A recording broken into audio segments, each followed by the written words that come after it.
untuk mendengarkannya. Urapi hamba-Mu dan urapi setiap kami yang mendengar ya Tuhan.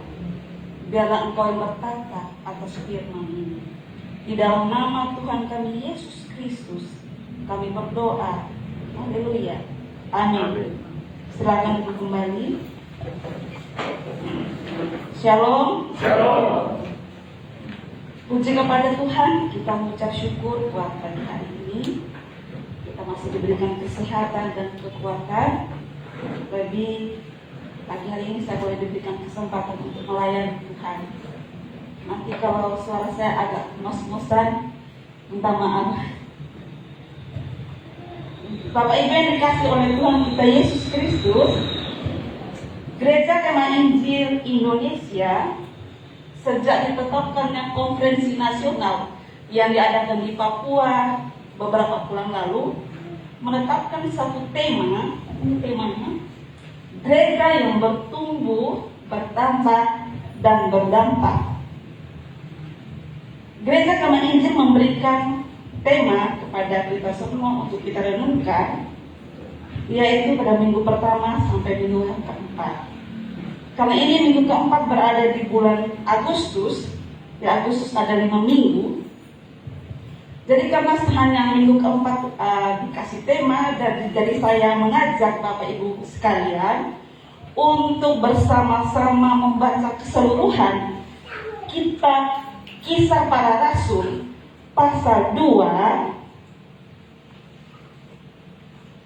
ayat 41 sampai 47. Kisah Para Rasul pasal 2 ayat 41 sampai 47. Kita akan membaca secara bergantian. Saya akan membaca ayat yang ganjil, nanti Bapak Ibu sekalian akan membaca ayat yang genap sampai ayat yang ke-47. Judul berikutnya, cara hidup jemaat yang pertama. 41. Orang-orang yang menerima perkataannya itu memberi diri dibaptis, dan pada hari itu jumlah mereka bertambah kira-kira 3.000 jiwa.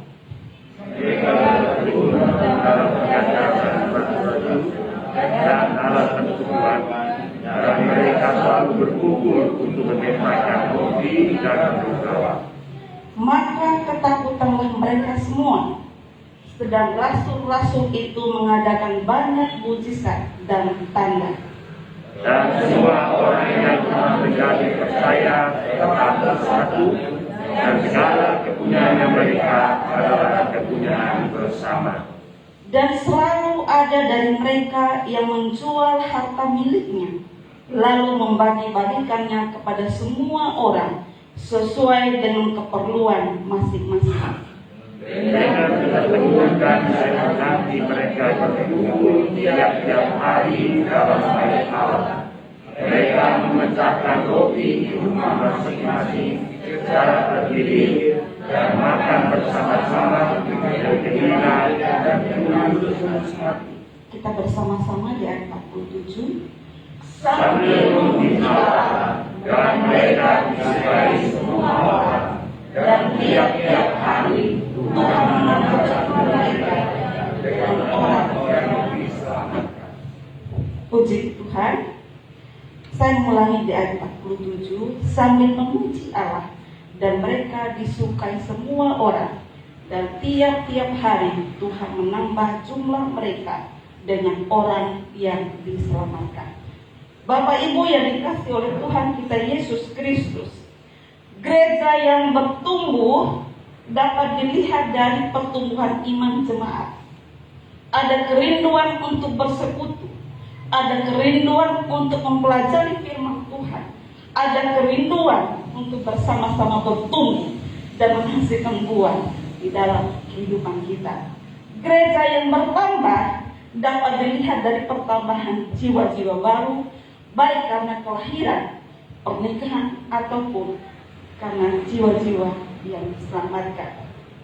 Dan hari ini kita belajar, tema yang diberikan adalah gereja yang berdampak. Dan fokus ayat yang dikasih adalah ayat yang ke-47. Dan mereka disukai semua orang. Gereja yang berdampak. Dua kata penting yang terkandung dalam tema gereja yang berdampak pada saat ini, yaitu kata gereja dan kata dampak. Gereja memiliki dua arti.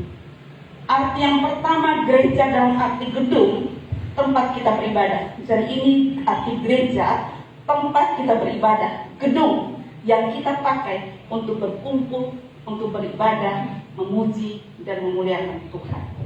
Arti yang kedua, gereja yang kedua artinya adalah satu kesatuan tubuh Kristus sebagai orang-orang yang percaya, orang-orang yang telah dipanggil keluar dari kegelapan kepada terang yang ajaib.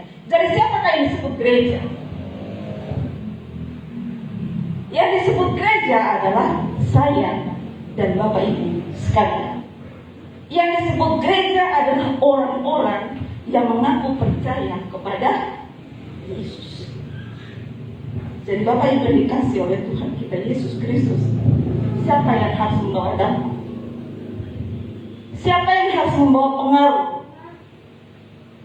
Jawabannya adalah saya dan Bapak Ibu sekalian. Bapak Ibu yang dikasih oleh Tuhan kita Yesus Kristus, kata berdampak dalam bahasa Indonesia artinya adalah pengaruh yang kuat yang mendatangkan, baik itu secara positif ataupun negatif. Lewat teks yang kita baca hari ini di ayat 47, dan mereka disukai semua orang. Kata disukai berarti disenangi, digemari. Berbicara tentang disukai, adakah di sini yang tidak disukai? Adakah di sini yang tidak berbahagia jika disukai oleh orang lain? Adakah yang tidak senang jika disenangi oleh orang lain? Pasti kita semua berbahagia kalau kita disukai oleh orang lain. Sangat senang. Bapak Ibu yang dikasih oleh Tuhan kita Yesus Kristus, pernahkah kita merenungkan, apakah saya disukai Tuhan atau tidak? Apakah saya disenangi Tuhan atau tidak? Bapak Ibu yang dikasih oleh Tuhan, banyak orang berlomba-lomba bagaimana agar disukai oleh orang lain. Tetapi yang harus kita berlomba-lomba adalah bagaimana supaya disukai oleh Tuhan.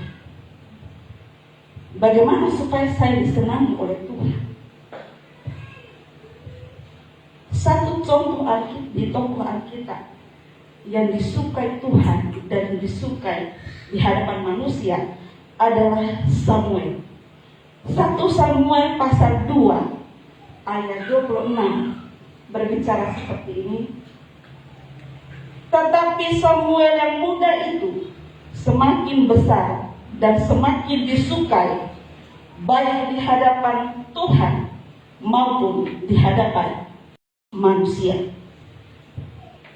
Samuel salah satu tokoh Alkitab mencatat bahwa dia disukai bukan hanya di hadapan manusia, tetapi dia disukai di hadapan Tuhan. Bapak Ibu dikasih oleh Tuhan kita Yesus Kristus, gereja mula-mula memiliki dampak sosial yang luar biasa, memiliki pengaruh yang kuat, sehingga pada waktu itu menyebabkan orang-orang menyukai mereka. Orang-orang waktu itu sangat salut terhadap kehidupan jemaat mula-mula. Mengapa mereka disukai oleh orang lain? Mengapa jemaat mula-mula disukai oleh semua orang? Jawabannya tentu ada beraneka ragam kemungkinan. Namun demikian Bapak Ibu yang dikasih oleh Tuhan kita Yesus Kristus, konteks perikop yang kita baca pada saat itu adalah terjadi sesaat setelah hari Pentakosta. Jadi para imam-imam, ahli Taurat, orang-orang Farisi pada waktu itu belum bersikap keras terhadap jemaat Tuhan. Jadi ajaran yang diajarkan oleh rasul-rasul waktu itu belum bertentangan dengan ajaran orang Yahudi. Jadi kalimat disukai oleh semua orang adalah kita dapat melihat pada konteks jemaat mula belum terjadi penganiayaan. Jadi konteks disukai semua orang adalah belum ada terjadi penganiayaan, belum ada terjadi penderitaan. Tetapi bagi kita yang hidup di masa sekarang ini, kita harus siap menderita, bahkan tidak disukai oleh orang. Bagi kita yang hidup di masa sekarang, kita harus siap menderita demi nama Tuhan. Bapak Ibu yang dikasih oleh Tuhan kita Yesus Kristus, gereja kita orang percaya harus memiliki dampak, harus memiliki pengaruh bagi orang lain. Bapak Ibu yang dikasih oleh Tuhan kita Yesus Kristus, mari kita kembali ke tema kita pada hari ini. Gereja yang berdampak, menyebabkan mereka disukai semua orang. Yang kita mau renungkan pada saat pagi hari ini adalah mengapa mereka disukai semua orang. Mengapa mereka disukai, mengapa mereka disenangi, mengapa mereka digemari oleh orang lain. Ada beberapa alasan. Yang pertama adalah kehadiran Allah di tengah-tengah persekutuan mereka, yakni kuasa Roh Kudus memenuhi hidup mereka. Kita bisa membaca di dalam Kisah Para Rasul 1 ayat 8. Tetapi kamu akan menerima kuasa kalau Roh Kudus turun ke atas kamu, dan kamu akan menjadi saksi. Di dalam Kisah Para Rasul pasal 2 ayat 1 sampai 4. Bagaimana di ayat 4, maka penuhlah mereka dengan Roh Kudus. Bapak Ibu sekalian yang dikasih oleh Tuhan, sejak seseorang memutuskan untuk menerima Yesus di dalam hatinya, mengaku dengan mulutnya bahwa Yesus Kristus adalah juru selamatnya, sejak saat itu Roh Kudus berkarya atas seluruh hidup. Bapak Ibu yang dikasih oleh Tuhan, sejak ketika kita pertama kali mengambil keputusan untuk saya mau percaya kepada Tuhan, untuk saya mau memberi diri kepada Tuhan, untuk saya mau berserah penuh kepada Tuhan, pada saat itulah Roh Kudus berkarya sepenuhnya di dalam hidup kita. Roh Kudus memenuhi hidup kita. Artinya adalah kita mengizinkan Roh Kudus yang berkarya atas seluruh hidup kita. Kehadiran Allah di tengah-tengah kita, kehadiran Allah di dalam kehidupan kita, pada saat kita mengaku percaya kepada Yesus, pada saat itulah Roh Kuduslah yang berkarya atas hidup kita.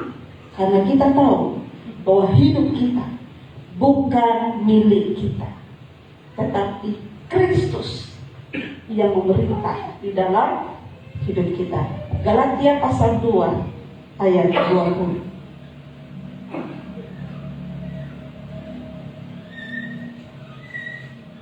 Galatia pasal 2 ayat 20. Namun aku hidup, tetapi bukan lagi aku sendiri yang hidup, melainkan Kristus yang hidup di dalam aku. Dan hidupku yang kuhidupi sekarang di dalam daging adalah hidup oleh iman dalam anak Allah yang telah mengasihi aku dan menyerahkan dirinya untuk. Bapak Ibu yang dikasihi oleh Tuhan, hidup kita yang kita hidupi sekarang bukanlah milik kita sendiri, tetapi Kristus, Tuhan yang memerintah, yang menguasai, yang memenuhi hidup kita. Bapak Ibu yang dikasihi oleh Tuhan kita Yesus Kristus, jemaat mula-mula tekun dalam persekutuan. Persekutuan dalam bahasa Yunani adalah koinonia, yang berarti hubungan yang akrab, hubungan yang intim, hubungan yang dekat. Ada hubungan yang baik, ada hubungan yang erat antara satu dengan yang lain. Ketika terjadi kesatuan di dalam persekutuan, maka kehadiran Allah nyata di dalam persekutuan kita. Sekalipun pada saat itu jemaat memiliki latar belakang yang berbeda, latar belakang ekonomi berbeda, latar belakang suku berbeda, warna kulit berbeda, rambut berbeda, dan lain sebagainya, tetapi satu di dalam Kristus. Efesus pasal 4 ayat 5 sampai 6. Satu Tuhan, satu iman, satu baptisan, satu Allah dan Bapa dari semua, Allah yang di atas semua dan oleh semua dan di dalam semua. Kita yang hadir pada saat pagi hari ini dari berbagai latar belakang yang berbeda, suku berbeda, warna kulit berbeda, ekonomi berbeda, pendidikan berbeda. Tetapi mengapa kita dipersatukan di tempat ini? Saya sebelumnya tidak mengenal Bapak Ibu sekalian.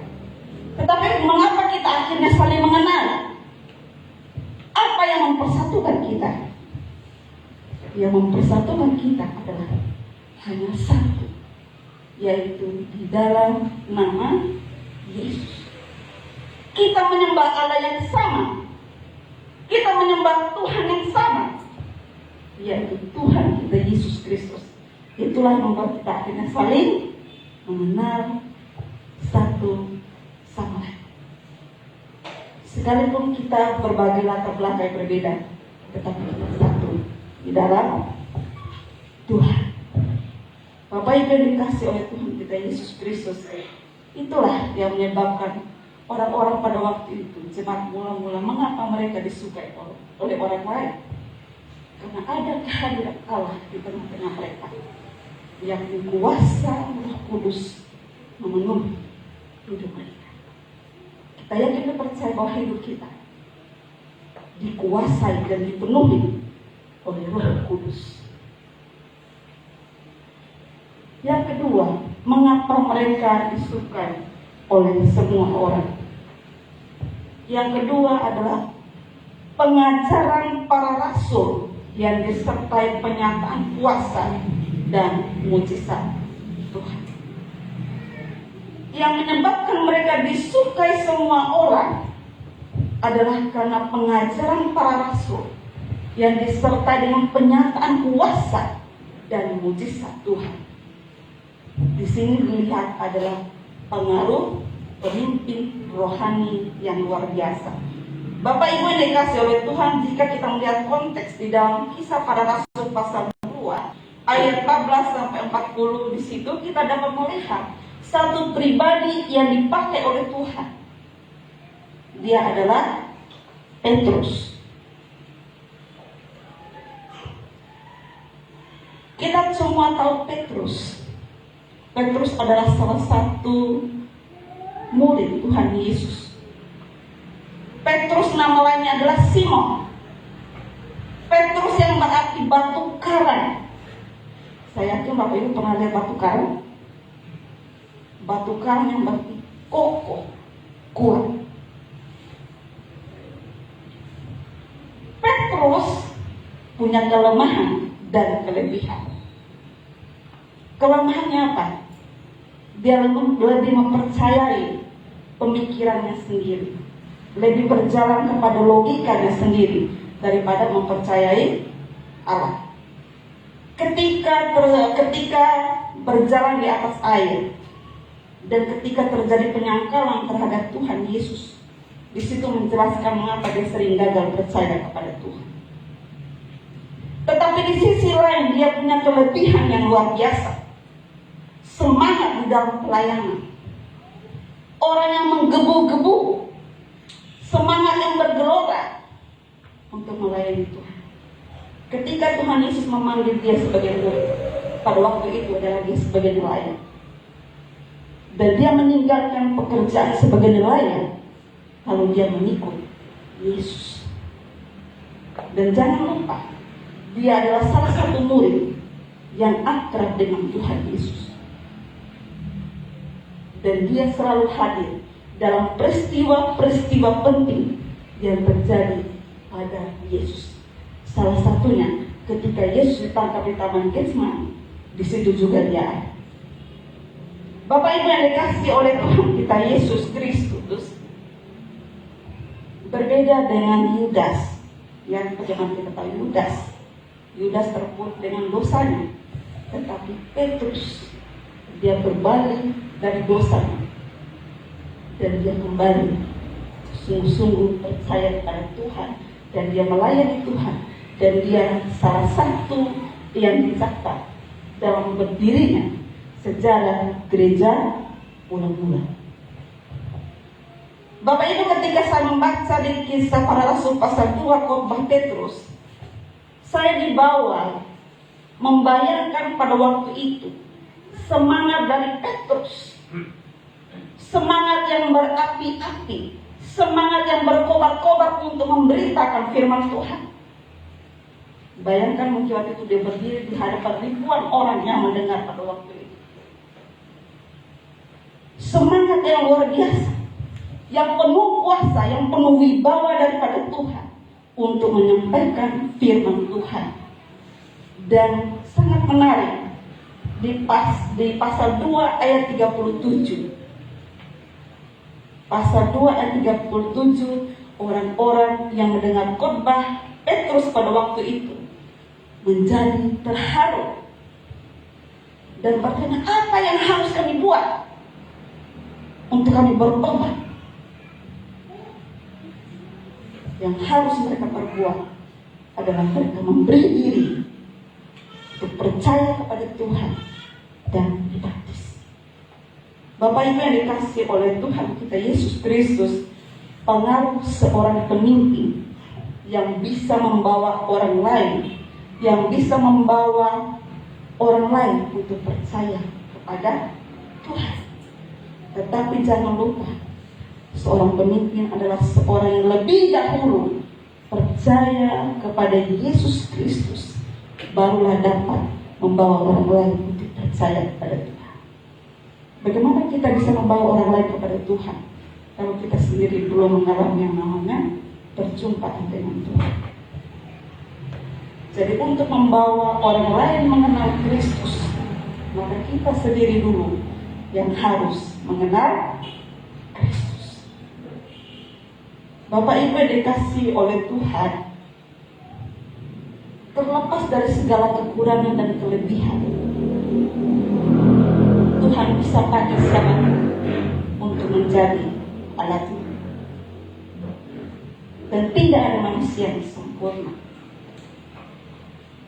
asal mau berserah penuh kepada Tuhan dan dipakai menjadi alatnya. Bapak Ibu yang dikasihi oleh Tuhan kita Yesus Kristus, yang ketiga, mengapa jemaat mula-mula disukai semua orang?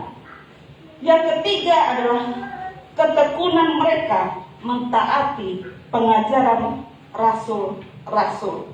Mari kita membuka di pasal 2 ayat yang ke-42a. Mereka bertekun dalam pengajaran rasul-rasul.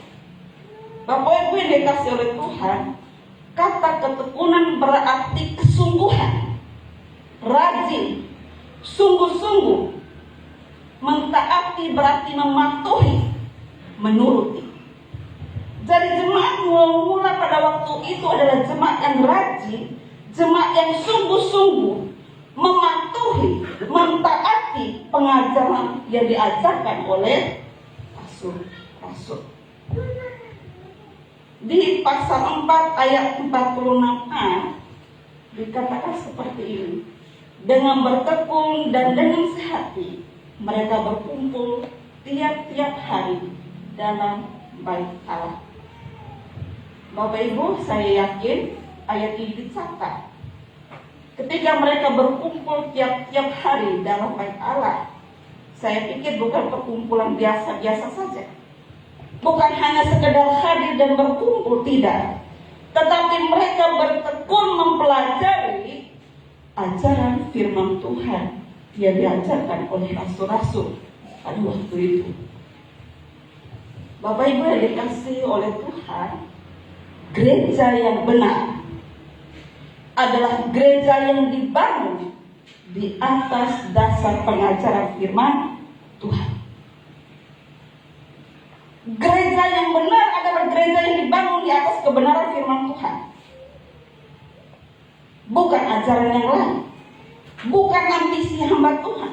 Bukan ambisi pribadi-pribadi tertentu, tidak. Tetapi gereja yang benar, gereja yang sesungguhnya adalah gereja yang berdasarkan firman Tuhan. Kehidupan kita sebagai gereja yang sudah diselamatkan, hidup kita harus berdasarkan pada firman Tuhan. Firman Tuhan yang harus menjadi landasan hidup kita. Landasan yang pertama dan yang pertama. Tidak ada yang lain, Bapak Ibu. Firman Tuhan yang harus menjadi panutan di dalam hidup kita. Firman Tuhan yang harus menjadi fondasi kehidupan setiap pribadi kita. Karena dari pendengaran kita akan firman Tuhan, iman kita menjadi tumbuh. Di dalam Roma pasal 10 ayat 17.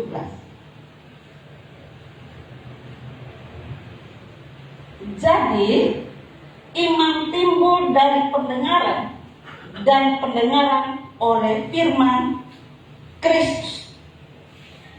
Untuk membuat iman kita bertumbuh adalah ketika kita mendengar firman Tuhan. Karena di 2 Timotius 3 ayat 16, segala tulisan yang diilhamkan Allah memang bermanfaat untuk mengajar, untuk menyatakan kesalahan, untuk memperbaiki kelakuan, dan untuk mendidik orang dalam kebenaran. Jadi inilah manfaat firman Tuhan. Inilah landasan hidup kita. Inilah dasar hidup kita setiap orang yang mengaku percaya kepada Yesus. Sudahkah kita membaca firman Tuhan? Sudahkah kita menyediakan waktu kita untuk membaca firman Tuhan? Jujur saja Bapak Ibu, fakta di lapangan, banyak orang yang tidak punya waktu untuk membaca firman Tuhan. Banyak orang tidak punya waktu, sibuk, tidak punya waktu untuk membaca firman Tuhan. Banyak yang ogah-ogahan untuk membaca firman Tuhan. Bagaimana iman kita bertumbuh kalau kita tidak pernah membaca firman Tuhan? Kehidupan rohani kita bisa bertumbuh kalau kita punya kerinduan yang besar untuk membaca dan merenungkan firman Tuhan di dalam hidup kita. Bapak Ibu sekalian yang dikasihi oleh Tuhan, jadi gereja yang benar harus punya fondasi yang benar. Fondasi kita adalah firman Tuhan. Yang keempat, Bapak Ibu sekalian dikasihi oleh Tuhan, mengapa mereka disukai semua orang? Yang keempat adalah persekutuan dan kebersamaan mereka kesatuan dan hubungan sosial yang tinggi. Pasal 2 ayat 44 sampai 45. Dan semua orang yang telah menjadi percaya tetap bersatu, dan segala kepunyaan mereka adalah kepunyaan bersama. Dan selalu ada dari mereka yang menjual harta miliknya, lalu membagi-bagikannya kepada semua orang sesuai dengan keperluan masing-masing. Bapak Ibu, ayat ini cukup jelas untuk dipahami. Tanpa dijelaskan pun, ayat ini sudah menjelaskannya secara detail kepada kita semua. Bapak Ibu yang dikasih oleh Tuhan, berbicara tentang kesatuan, persatuan, hubungan sosial di zaman sekarang sangat langka untuk ditemui. Sangat jarang kita lihat. Jangankan di luar, di masyarakat, di dalam gereja pun jarang. Apalagi ditambah dengan pandemi, harus jaga jarak satu dengan yang lain. Bapak Ibu yang dikasih oleh Tuhan, jemaat mula-mula memiliki persekutuan yang erat, kesatuan yang erat antara satu dengan yang lain. Pada masa sekarang, gereja harus hadir, merangkul dan mengayomi jemaat. Kesatuan hati, sosial, kebersamaan, inilah yang kita rindukan saat-saat sekarang. Inilah yang kita rindukan, inilah yang kita impikan di akhir-akhir ini. Sekalipun pandemi, kita harus jaga jarak, tetapi biarlah roh kita tetap satu di dalam Kristus. Bapak Ibu Saudara yang dikasih oleh Tuhan kita Yesus Kristus, kehadiran gereja di muka bumi ini mungkin saja tidak dihargai, mungkin saja tidak dianggap, dan mungkin saja disepelekan. Tetapi bila kita berkarya sepenuh hati, maka menghadirkan nilai-nilai kerajaan surga. Bapak Ibu yang dikasihi oleh Tuhan kita Yesus Kristus, apa penerapannya bagi hidup orang percaya masa kini? Apa yang kita lakukan bagi kita yang hidup di masa sekarang? Ada 3 poin yang diberikan kepada kita sebagai penerapan bagi kita, orang-orang percaya yang hidup di masa kini. Yang pertama, pastikan bahwa kita memiliki kuasa atau pengaruh untuk dapat berinteraksi dengan orang lain. Pastikan bahwa saya punya pengaruh bagi orang lain ketika saya dapat berbicara, berkomunikasi, berinteraksi dengan orang lain. Tentu adalah dengan kuasa daripada Tuhan yang memenuhi hidup kita. Yang kedua, pastikan bahwa kita memiliki hubungan yang baik.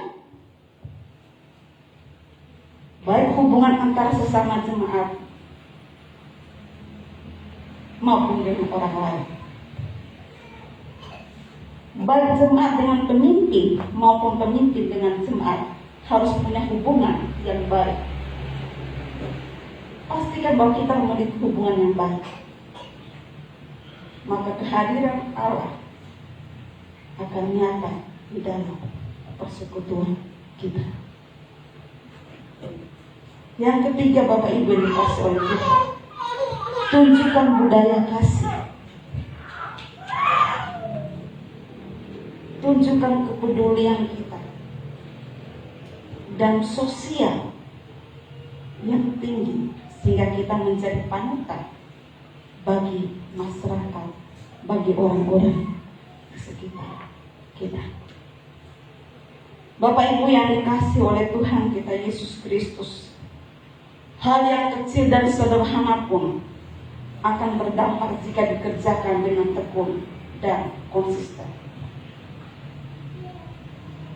Satu perenungan bagi kita sebagai penutup khotbah kita pada pagi hari ini. Satu pertanyaan sebagai perenungan bagi saya dan Bapak Ibu sekalian. Sudahkah hidup saya berdampak bagi orang lain? Biarlah ini kita sendiri yang menjawab. Pribadi kita. Biarlah kehadiran kita di mana kita ada, dalam tindakan kita, dalam perkataan kita, kita menjadi saluran berkat kasih Allah. Kita dapat membawa pengaruh yang kuat, tentu pengaruh yang positif bagi orang-orang yang ada di sekitar kita. Tuhan Yesus memberkati kita semua.